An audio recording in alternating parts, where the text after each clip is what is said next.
Hey there, parents and SLPs. I wanted to bring today a whole episode about how to use puzzles in speech therapy, or if you're a parent, how you can use them at home.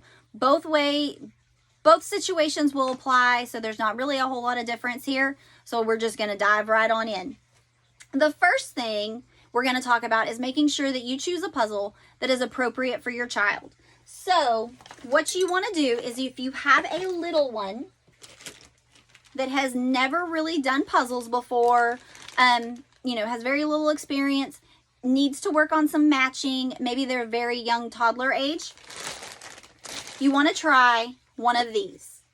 These are really good because I love Melissa and Doug puzzles, by the way, anyways. These are big, sturdy puzzles.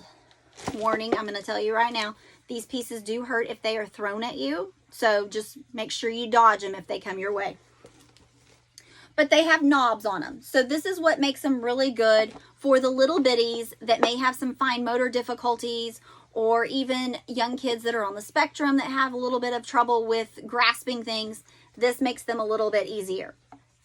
Now, the way I would use this puzzle is, first, I take all the pieces off. That's what I do with every single puzzle when we get started, is I take them all off. And I set them, if the child is on this side of me, let me get my hand in the frame. If the child is on this side of me, then I put all the puzzle pieces on this side. Number one, they have to communicate something to me in order to get that puzzle piece. If I set all the puzzle pieces in front of them, they have no desire to communicate with me, and they can go ahead and pick up whatever piece they want and put it wherever they want, and that's it. And so if you're really wanting to encourage that language, that's what you need to do. Set them aside to where they are forced to try some sort of communication with you. Then what you can do, like for this one has basic animals on it. If you do set the puzzle pieces out in front, I will generally just do 2 pieces at a time so that I minimize the overwhelm of all the choices. So if we have a puzzle piece that has 6 or 8 pieces on it, I will only use 2 of those. This one is only 3. You may be able to get away with using all 3 as a choice. It just depends on your child's ability. But you can lay all the pieces out and say, I need to find the cat. Can you help me find the cat? You can even kind of model and say, look, there's the cat right there. Can you find another cat? And hopefully they will be able to pick up the cat, and then they can work on matching it right in there. Then you can also work on, say, oh, can you take it off? Off. We're working on that basic concept of off and on. All right. So that's one puzzle that you can use for little guys right there. Another puzzle that you can use for little guys, and these get used a lot in my speech therapy sessions, are the big chunky wooden puzzles by Melissa and Doug. So that last one was also a Melissa and Doug puzzle. And these are a little chunkier. These also do hurt when they are thrown.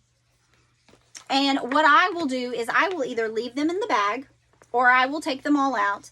But the kiddo has the board to look at. And in this case, you can say, oh, I see a ladybug. Can you find the ladybug? And maybe you've set out 2. If you're wanting to work on the expressive part, you can say, I generally start with, what do you want? And if the child isn't able to name it, then they'll point to it. And at least that gets us started in the communication. So if they point to it, if they point to this one, I'll go, oh, you want the bee? I'll get you the bee. And I'll try to get them to imitate the word bee. Or if we're working on phrases, get them to say, I want the bee. Different things like that. Just kind of depending. You have to keep your child's communication level in the back of your mind and what you're working towards. And you have to do it in small steps. If they're at 1-word phrases, which is basically labeling, then don't try to jump them to 5 or 6 words. That's not going to work. You want to do steps to get up to that level. So that's how you can use that one. If you have slightly older kids, like maybe early preschool age, this one is still really good for them. If you're wanting to work on some simple describing terms, you can say, oh, you know what? I see a bug that is orange. Do you see a bug that is orange? And you're going to hope that they point to that butterfly right there. Or you can even make it a little more complicated and say, I see a red bug with black spots. Do you see a red bug with black spots? And you're going to hope that they point to the ladybug. And as they find these animals on the board, then you're giving them the pieces so that they can put them on the board. Then you can also talk about taking them off of the board. So that is one way to use your chunky pieces, or actually a few ways to use your chunky pieces. Another way I like to use these is I will turn these into a scavenger hunt. And so if I'm in a kid's home or school, I will take all the pieces out and stick them all over the room that we're working in. So if we're in a daycare, there might be one on the table, there might be one under the table, there might be another one that's sitting on a chair and another one that's under another chair. And maybe I went over to the kitchen center and I put one in the kitchen, in the kitchen sink in there.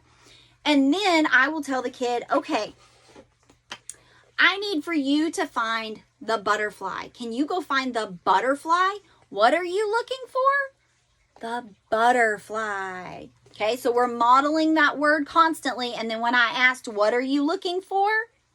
I'm going to hope they're going to say butterfly, but if they don't, I'm going to model it again for them so that they can imitate it. Butterfly. Then they have to go find the butterfly. If I have a kiddo that's working on spatial concepts, when they find that butterfly, I'm going to say, oh, where did you find the butterfly? And let's say they found it under the chair. I'm going to model that I want them to say, under the chair, or I found it under the chair.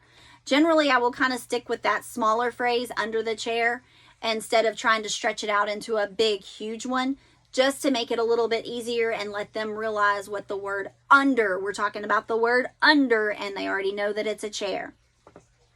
So that's one way. Another way, I keep telling you that's one way. There are tons of ways that you could use these puzzles. But that's another way that you could work on it. And then you're making it interactive. They're not just sitting there, doing a puzzle with you. They are up. It gives them a chance to get up and move. That's what's awesome about it. You could also stick these in sensory bins, the pieces. I will sometimes do that. I don't always do that. I generally like to get them up and moving. So I will turn it into a scavenger hunt where they have to go find them. Then another puzzle that I like is for probably the slightly older preschooler, maybe early kindergarten age, is I like this one right here, and I have dropped the magnet that goes with it. But this one is good. It, again, is a Melissa and Doug puzzle. It is actually one that has sea animals on it. And so it makes it really good because now the kids can't match the pictures. They have to match the shapes. And so now we've got a lot of problem solving. We've got a lot of looking at the puzzle piece, examining the board, figuring out where it goes. Then we're trying to put it where we think it should go. It doesn't go there. That also kind of starts building in some spontaneous language with there. When they start to put it, say, right here, I can go, oh, does that fit there? Does that go there? And that gives them an opportunity to answer my question with yes or no. Or they can even request help. It kind of depends on what they're wanting. If they want to try to figure it out, then I'm going to let them figure it out. But at the same time, I'm not going to let them struggle too hard to where they get upset and want to throw this. So we kind of find that fine line between comfortable and frustration, and just right there in the middle where they're slightly uncomfortable. We're pushing them a little bit outside their limit, but we're not making them so mad that they're getting discouraged and throwing things. So that's what you can do there. You can work them through the yes, no. Does it fit there? No. Does it fit there? No. Does it fit right there? Yes. So you can kind of work them through that, or you can teach them to ask for help. Now, another thing I like about this one is, if you'll notice, there is a little silver dot right there. That is a magnet. And this one actually has a fishing rod where you can go through and you can catch the fish. You can go fishing. And what I like to do is I like to use it with kiddos and only let them use one hand. So they can only hold the fishing pole, and they have to really work on that hand-eye coordination in order to get the magnet onto that dot right there to pick up the fish. A lot of kids will try to cheat and take the magnet and then try to hold the string down. I don't let them do that. They need to work on that fine motor stuff, on the patience. A lot of it is just patience. Don't get so easily upset because you cannot catch it. You're going to have to persevere and get it done.